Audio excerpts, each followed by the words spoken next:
Professor, welcome to TVP World. Thank you very much for taking the time today. Good evening. Wonderful to be here. Thank you. So, as I said, there's been quite a shift towards the right amongst EU countries. We take, for example, Sweden, Finland, Hungary, Slovakia, and so on. How do you expect that to be reflected in the parliamentary elections?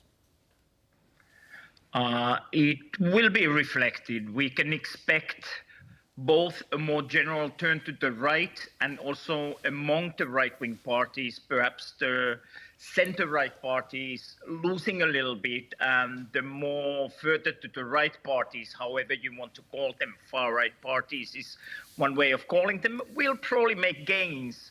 And a very important and interesting thing will be to observe how much the center-right, the European People's Party, kind of business-oriented right, will be collaborating with the more far-right parties. And this has indeed happened, as you pointed out, in countries like Finland in particular or Sweden. And this is a novelty on the European level because center-right parties have tried to keep distance from the far-right countries, from the far-right parties, but this may change now, and there might be more right coalitions. Right. Well, that is something worth talking about in a little more detail. Why do you think it is happening, Professor?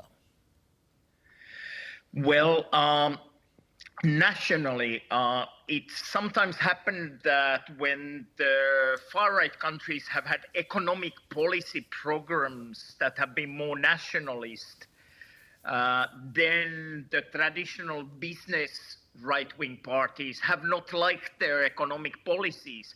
But in many places, including Finland and Sweden, and also outside of Europe, in places like Brazil, the far-right parties have made their economic policy line closer to their business right economic policy lines. And their sort of traditional business right-wing parties may become some kind of kingmakers. They choose whether they do a grand coalition with center-left or center, or they might go with the far right, sometimes a little bit holding their nose and saying, these people are too racist or anti-feminist or something for me, but their economic policy has become good.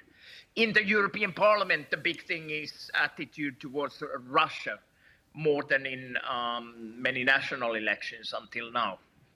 Right. So you're suggesting an economic driver on the national basis, and a political one in the EU Parliament, and especially you're talking specifically about Russia. But I mean, the EU Parliament's attitude towards Russia hasn't changed even before these elections, even before what we expect to happen in June. So why would that be responsible for the shift to the right?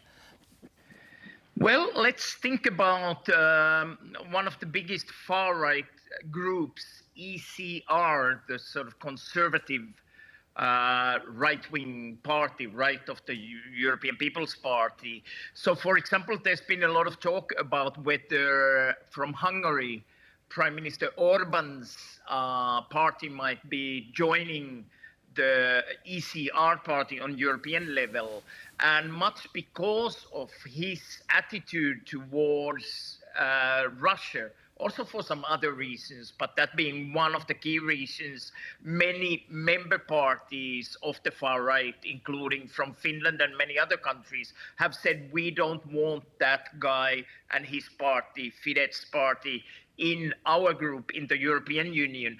And one reason there is because if they accept him, their party might become a more complicated coalition partner for the center-right parties of the European People's Party. So there are different, of course, it depends country to country, but this is an important aspect of the coming elections. Certainly, and it's the coalition building after the elections. Well, absolutely, a complex dynamic.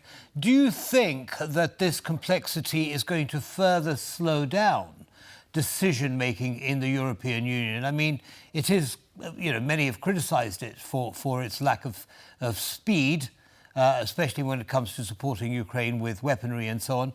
Do you think this is going to slow it down further? It could. Of course, it will have an impact if there's a more right-wing turn in the European Parliament on what is obvious on issues like green transition and how to combat climate change. A more right-wing coalition with the far-right parties is likely to want to slow down those processes. On Russia, it remains to be seen because especially within the ECR party, they want to somehow claim respectability, not being perceived as too understanding towards Russia in order to get to make coalitions within the European Parliament. So it's not so clear as in the case of, let's say, what will happen and how the process of green transition would slow down. But there might be elements to that, and that's one of the things they are debating in the far right and among those right-wing parties that are thinking about whether their parties should collaborate with the far right. Understood. Now, another challenge, of course, that many European countries are facing is that of illegal migrants landing up on their shores in Italy, in Spain, the Canary Islands being one of the main hotspots in that with that challenge. How much of a role has this played in the shift towards the right in those countries and in the EU? I think it has played a role, and of two kinds. On the one hand, it is a little bit reflected in the electoral strength of the far-right parties. But apart from that, one can see some kind of change in discourse of the center-right parties or the traditional business-right parties that wanted to have a kind of distance from the more nativist or racist tendencies within the far-right. And now the center-right is speaking a little bit the same language as the traditional far-right. So the far-right is able to have an impact on the agenda of politics even beyond its own electoral support. So we can see that kind of shift. And we have seen it nationally in Finland and Sweden and other countries in our national elections. Right. In the last few seconds that we have left, Professor, the EU has not been immune from charges of corruption. I'm reminded of what was called Qatari Gate in 2022 and, Russian influence on MEPs. How much of a role do you think this is going to play in the election? And very quickly, if you would, please. Well, it might play a role also that people get tired of politics, and level of participation of citizens in European elections is generally lower than in other elections.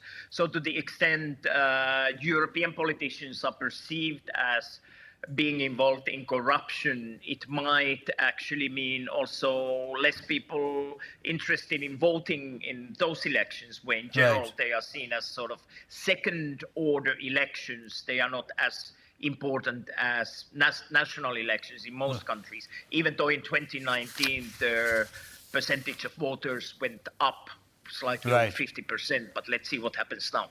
Absolutely. We shall be watching that closely. Professor, thank you very much for sharing your analysis with our audience. Have a good evening.